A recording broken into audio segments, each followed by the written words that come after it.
எல்லோருக்கும் வணக்கம். Aadhira's kitchen YouTube சேனலுக்கு உங்களை அன்போடு வரவேற்கின்றேன். நல்லதை நினைப்போம், நல்லதை நடக்கும்னு சொல்லி இந்த பதிவை நான் ஆரம்பிக்கிறேன். பதிவுக்குள்ளே போகிறதுக்கு முன்னாடி நம்ம சேனலை இது வரைக்கும் சப்ஸ்கிரைப் பண்ணலைன்னா மறக்காமல் சப்ஸ்கிரைப் பண்ணி வச்சுக்கோங்க. அப்படியே உங்களுடைய ஃப்ரெண்ட்ஸ் அண்ட் ரிலேட்டிவ்ஸ் குரூப் இருந்தாலும் ஷேர் பண்ணியே விடுங்க. லைக் பட்டனையும் கிளிக் பண்ணிக்கோங்க. துளசி செடியுடன் இந்த செடியை சேர்த்து நட்டு வையுங்கள். பணத்தை வாரி வாரி வழங்குவாள் மகாலட்சுமி. கோடீஸ்வர யோகம், கடன் கட்டாயம் அடையும் அப்படின்னு தலைப்பு போட்டிருக்க இல்லைங்களா? அது என்னன்னு பார்க்கலாம். இந்த கோடீஸ்வர யோகம் இப்போ எல்லாருக்குமே சுலபமாக இப்போ பேச்சில் பாருங்களேன், படத்திலே எடுத்துக்கோ, ஒரு சீரியல் எடுத்துக்கோங்களேன், கோடி கோடி கோடி தான். லட்சன்றதே யாரும் கிடையாது, இப்போ கோடீஸ்வரன் தான். அப்போது நாம்பளும் ஒரு வீடு, இப்போ சொந்தமாக ஒரு வீடு, தனி வீடுன்னு வச்சுக்கோமே, ஒரு பேச்சுக்கு சொல்கிறேன், தனியாக ஒரு மாடி வீடு இருந்தாலே அவங்களே ஒரு கோடீஸ்வரங்க தான் இல்லைங்களா? அந்த கோடீஸ்வர யோகம் இருந்தாலும் நமக்கு அந்த நேரத்துக்கு கை கெட்டினபடி காசு கையில் தங்க மாட்டேங்குது. ஏதாவது ஒரு செலவு செய்யலான்னு நினைக்கிறோம். ஒரு பிள்ளைங்களுக்கு ஃபீஸ் கட்டணும். இப்போ மாதம் பாருங்கள், இந்த மார்ச் மாதம் முடிஞ்சிச்சுனாலே நம்மளுக்கு ஃபீஸ் கட்டி ஆகணும். பிள்ளைங்களுக்கு காலேஜ் ஃபீஸ் கட்டணும், ஸ்கூல் ஃபீஸ் கட்டணும், எவ்வளோ செலவு இருக்குது. இதெல்லாம் நம்ம முன்னாடியே முன்னெச்சரிக்கையாகவே பிள்ளைங்களுக்கு ஃபீஸ் கட்டணும்னு சொல்லிட்டு ஒரு தொகையை எடுத்து நம்ம சேர்த்து வச்சுக்கிட்டே வரணும். அதோட ஒரு விஷயம், தகுதியை மீறி நம்மளால முடியுன்ற பட்சத்தில் மட்டும்தான் அந்த ஸ்கூலில் நம்மளால சேர்க்க முடியும், நம்மளால பணம் கட்ட முடியும். அப்படின்னா நீங்கள் சேர்த்து விடுங்க. கடன் வாங்கி எந்த விஷயத்தையும் செய்யாதீங்க. என்னுடைய பிள்ளைங்களுக்கு நான் இதை சொல்லணும்னு நினச்சேன். சரி, இப்போ இந்த துளசி செடி என்பது எல்லார் வீட்லேயுமே இருக்கும். இப்போ நம்மளுடைய இந்துக்கள்னு கிடையாது, மற்ற முஸ்லீம், மற்ற வேற்று மதத்தினர் பேரெல்லாம் நம்ம சொல்ல வேண்டாம், வேற்று மதத்தினர் வீட்டில் கூட இந்த துளசி செடியை வச்சுருப்பாங்க. எதுக்குமா இந்த துளசி செடின்னு நீங்கள் கேட்டு பாருங்களேன். இது வந்ததுலேருந்து எங்கள் வீட்டில் நல்லா இருக்குதுங்க, ஐஸ்வர்யமாக இருக்குதுங்க அப்படின்னு சொல்லுவாங்க. இல்லை, ஒரு சிலர் அதை சொல்லாமல் கூட என்ன சொல்லுவாங்கன்னு பார்த்தீங்கன்னா, இது வந்து என் குழந்தைக்கு சளி இருந்தால் இந்த துளசியை போட்டு கஷாயம் வச்சு நான் என் குழந்தைங்களுக்கு கொடுப்பேன் அப்படின்வாங்க. அது வந்து மூளை செயல்திறனை கூட அதிகப்படுத்தும். அப்போ அப்பப்பயும் நம்மளுடைய முன்னோர்கள்லாம் கோவிலுக்கு போகும்போது துளசி தீர்த்தத்தை வாங்கி குடிக்கிறது, சிவன் கோவிலுக்கு போனால் வில்வத்தை வாங்கி சாப்பிட்றது, இப்படிலாம் இருந்ததுனால தான் தினம் தினம் ஒரு கோயிலில் ஒரு பிரசாதம் கொடுக்குறாங்கன்னா அது எல்லாமே உடலுக்கு நன்மை பயக்குமே. அது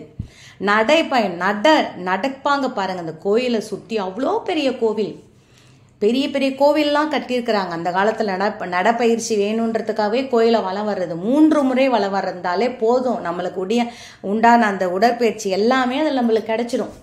அந்த மாதிரி விஷயங்கள்ல இப்போ துளசி செடியை சொல்லுவாங்க. இப்போ நாம் எதுக்கு வைப்போம், நம்ம இந்துக்கள் எதுக்கு வைப்போம் பார்த்தீங்கன்னா, அந்த துளசி செடி வச்சா மகாலட்சுமியே நம்ம வீட்டில் வாசம் செய்கிற மாதிரி. இப்போ துளசி செடியையே என்ன செய்கிறாங்கன்னு பார்த்தீங்கன்னா, விளக்கேற்றி வச்சு அதுக்கு பொழுது போகிறது முடி ஒரு விளக்கேற்றி வச்சு சாம்பிராணி காட்டுறது, தூபம் காட்டுறது, கற்பூர ஆரத்தி காட்டுறது, இது எல்லாமே மகாலட்சுமியை, சாட்சாத் மகாலட்சுமியை நேரடியாக நம்ம வணங்குற மாதிரி ஒரு அர்த்தமாகும்.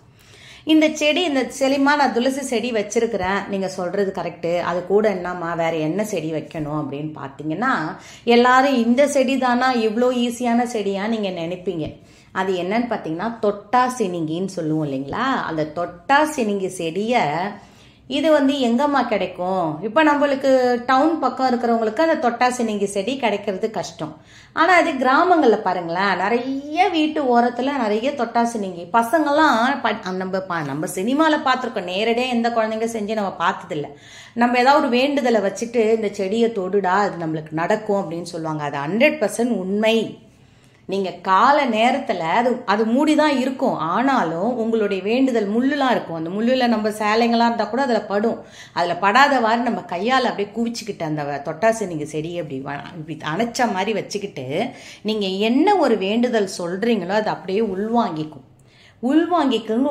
உங்களுடைய வேண்டுதலை பலிக்க செய்யும். நீங்கள் என்ன கேட்குறீங்களோ கேளுங்க. அதிகாலை நேரத்தில் 4 மணிக்கு நினைப்பீங்க நீங்கள் எல்லாருமே, 4 மணிக்கு நம்ம செடி வந்து பொழுது போய் 6 மணிக்கு தான் நம்ம செடியை டிஸ்டர்ப் பண்ணக்கூடாது, தொடக்கூடாது, உடைக்கக்கூடாது, கிள்ளக்கூடாது, எது ஒண்ணுமே தண்ணி கூட ஊற்ற மாட்டாங்க. நல்லா தெரியுங்க, செடி உறங்குற நேரம், மரம் உறங்குற நேரம்னு. அதனால காலையில 4 மணிக்கு பிரம்ம முகூர்த்தத்துல போய் நீங்க அந்த துளசி செடி கூட இந்த தொட்டாசி நீங்க வச்சு பாருங்க. சட்டுன்னு ஒரு அதிர்ஷ்டம் அடிக்கலைன்னா என்ன ஏன்னு கேளுங்க. அந்த துளசியும் அந்த தொட்டாசினிங்கையும் சேரும் இடத்தில் நல்ல ஒரு பாசிட்டிவ் வைப்ரேஷன் பரவி அந்த இடத்துல நீங்க என்ன கேட்குறீங்களோ கிடைக்கும். 1 கோடி கேட்டாலும் கிடைக்கும். நீங்க இது உண்மை நம்பி நீங்க இதை செய்யறவங்களுக்கு கண்டிப்பா. இப்ப எனக்கு கமெண்ட்ஸ்ல பிள்ளைங்க நிறைய போடுவாங்க. ஏன்னா நான் ஆல்ரெடி இந்த வீடியோவை நான் போட்டிருக்கேன். இப்ப திரும்பவும் நான் இந்த வீடியோவை எதுக்கு நான் சொல்றேன்னா, திரும்பவும் அது மாதிரி சில நேரம் வாடிடும். ஏன்னா துளசி என்பது எப்பவுமே பசுமையாவே இருக்கும்னு சொல்ல முடியாது. அதுக்காக நிறைய பேர் அதுல ஒரு பயம், துளசி செடி வாடிடுச்சு, நம்ம வீட்டுல ஏதோ இருக்கு, நம்ம வீட்டுல ஏதோ கெட்டது இருக்கு, காத்து சேஷ்டை இருக்கு, அப்படிலாம் கூட கற்பனை பண்ணிப்பாங்க. அந்த மாதிரிலாம் ஒரு பொழுது நினைக்காதுங்க. செடி துளசி செடி அப்பப்போ வாடிதான் போயிடும். அதை எடுத்துட்டு வேற செடி இல்ல விதை எடுத்து வச்சிருந்து அந்த விதை போட்டே இன்னும் செடி முளைய ஆரம்பிக்கும். அந்த செடி கூட சேர்ந்து செடியோட அந்த தொட்டிலேயே இன்னொரு நம்ம அந்த தொட்டாசி நீங்க நட்டு பாருங்க. இது ரெண்டும் சேர்ற இடத்துல அதே மாதிரி நான் சொன்ன மாதிரி நீங்க கேளுங்க. இப்போ நம்ம எப்படி இந்த மரம் இருக்கு இல்லைங்களா, வன்னி மரம் இருக்கு இல்லைங்களா, அந்த வன்னி மரம் எதுக்கு ஸ்தல விருட்சமா வைக்கிறாங்க, வில்வ மரத்தை எதுக்கு ஸ்தல விருட்சமா வைக்கிறாங்க? நம்ம கேட்டதை கொடுக்கக்கூடியது அந்த மரங்கள் எல்லாம்.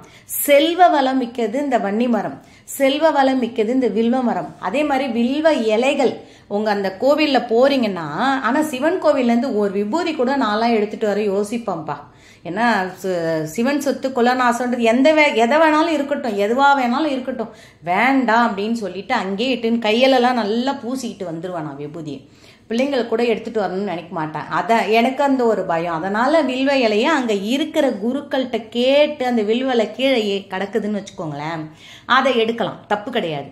அதை எடுத்து அங்கே இருக்கிற குருக்கலையாட்ட இதை நான் எடுத்துக்கிட்டுமான்னு கேட்டுட்டு எடுத்துட்டு வாங்க. அதே மாதிரி அரச மரம் இருந்துச்சுன்னா வெளியில கோயில்கிட்ட அரச மரம், விநாயகர் கோயில் அரச மரம் இருக்கு இல்லைங்களா, அந்த அரச மரத்துக்கு கீழே அந்த ஒரு இலையும் காம்போட ஏதாவது ஒரு இலை பசுமையா விழுந்திருந்ததுன்னா அது உங்களுக்கான அதிர்ஷ்டம்னு நினைச்சுக்கோங்க.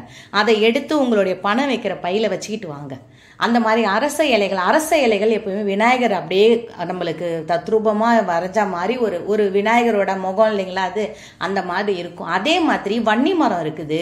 முருகன் கோவிலுக்கு போறீங்க இல்ல போய் அம்மன் கோவிலுக்கு போறீங்க, அங்க வன்னி மரம் இருக்கு. அந்த வன்னி மரத்து இலைய நீங்களே போய் மரத்தை போட்டு உழுக்குன்னு உழுக்க கூடாது.